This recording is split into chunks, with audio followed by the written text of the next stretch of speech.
Hey guys, morning.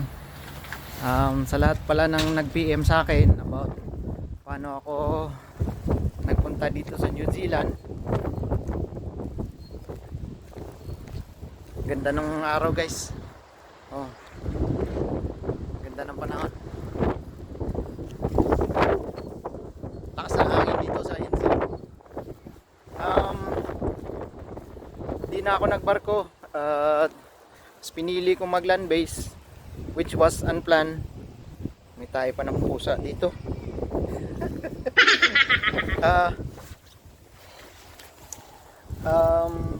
Hindi naman nakaplano siya. Dumaan ako sa immigration lawyer. Kung sa gastos medyo malaki-laki din, kailangan gagasta nyo.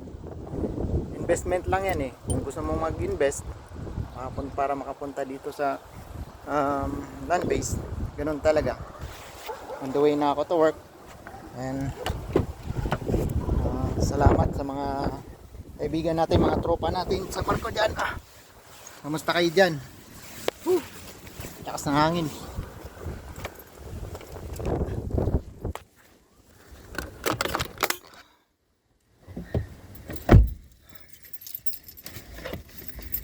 Wala dito sa New Zealand, kailangan mo i-lock yung sasakyan mo kasi daming magnanakaw.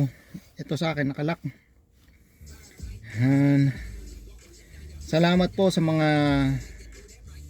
tropa natin dyan na laging sumusuporta. Salamat sa inyo. Okay.